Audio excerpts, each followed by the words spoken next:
बिस्मिल्लाहिर्रहमानिर्रहीम। मुअज़्ज़िज़ सामईन, अस्सलाम वालेकुम वरहमतुल्लाहि वबरकातुहू। हज़ारों सतूनों वाला एक ख्वाबों का शहर, जिसे आज से 3000 साल कबल एक देव हैकल कौम ने तामीर किया था। एक ऐसा शहर जहाँ एक मसनूई जन्नत भी बनाई गई। आज हम इस पुरइस्रार शहर को इस वीडियो में बयान करेंगे। कौम आद को अपने ऊंचे कद और शान व शौकत की वजह से ऊंचे और बुलंद बाला मकामात पर रहने का शौक़ था। जैसा कि हमने बयान किया है, तारीख़ में आद के नाम से दो कौमें गुजरी हैं, एक आदे ओला और दूसरा आदे इरम। आदे ओला साम बिन नूह की औलाद थे और ये अरब के जनूबी इलाके में आबाद थे। आदे ओला की तरफ अल्लाह ताला ने हज़रत हूद अलैहिस्सलाम को माबूस किया। कौम आद की बदअमालियों के सबब इन्हें बर्बाद कर दिया गया। इनके तबाह होने के बाद हज़रत हूद अलैहिस्सलाम बचे हुए लोगों को लेकर हिजरत कर गए। इनकी रिहाइश एकाफ के इलाके में थी, जहाँ इस कौम ने खूब तरक्की की और अल्लाह ने इन्हें बेशुमार नेमतों से नवाजा। इन्हें आदे इरम कहा जाता है और ये जिस इलाके में आबाद थे, इसे शहर इरम का नाम दिया गया है। इस शहर को ज़ाते अमाद भी कहा जाता है, जिसका मानी सतूनों वाला शहर है।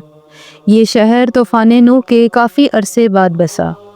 आदे इरम के लोग कम से कम 12 गज़ लंबे थे।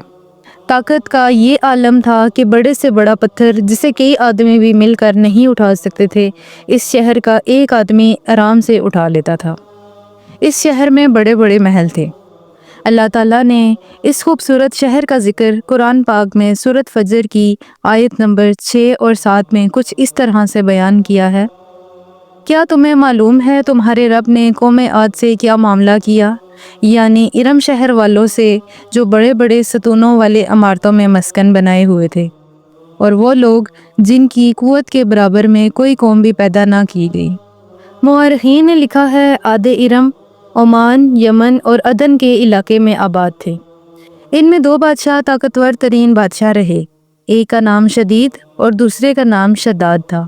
ये दोनों आपस में भाई थे। शदीद की मौत के बाद इसका भाई शद्दाद तख्त नशीन हुआ।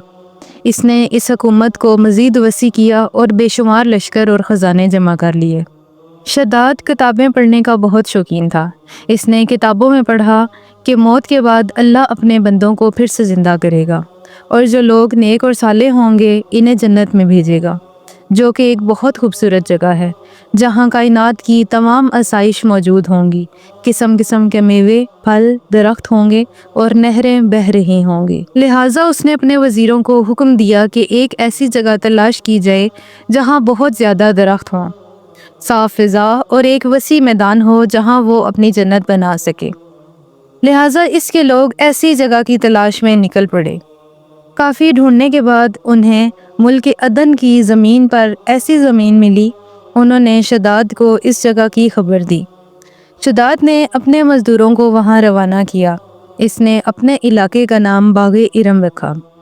शद्दाद के हुक्म से वहाँ सोने चांदी के महलात बनाए गए, जिनमें याकूत और ज़मुर्द के सतून बने थे।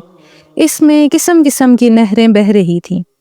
इस बाग में दुनिया भर की आसाइश और अय्याशियों की चीज़ें मंगवाई गईं। ये शहर इतना हसीन था कि तारीक रात में भी दूर से इसकी चमक देखी जा सकती थी। इसके हर महल में 1000 सतून थे। शहर के दरमियान एक बड़ी नहर बनाई गई थी और हर महल में इस नहर से छोटी छोटी नहरें ले जाई गईं। कुछ नहरें शराब की तो कुछ दूध की और कुछ शहद की थीं। इन नहरों के किनारों पर ऐसे मसनूई दरख्त बनाए गए कि जड़ें, शाखें और पत्ते सोने के थे। शहर के रास्ते और दीवारों को मुश्क अंबर, ज़ाफ़रान और गुलाब से मुअत्तर किया गया। जब इस जन्नत की तामीर मुकम्मल हो गई तो शद्दाद ने वहाँ जाने का इरादा किया। अब शद्दाद बड़े जाहो जलाल और मुतकब्बराना अंदाज में सफ़र के लिए निकला। अभी वो बाग़े इरम से कुछ ही फासले पर था कि आसमान से ऐसी चीख सुनाई दी कि शद्दाद ज़मीन पर गिर पड़ा और उसने अपनी ही बनाई हुई जन्नत की एक झलक भी ना देखी। यूँ शद्दाद और उसका लश्कर हलाक हो गया। यूँ अल्लाह के अज़ाब ने इसे घेर लिया। शद्दाद और उसके लश्कर की हलाकत के बाद वो शहर भी लोगों की निगाहों से ओझल कर दिया गया।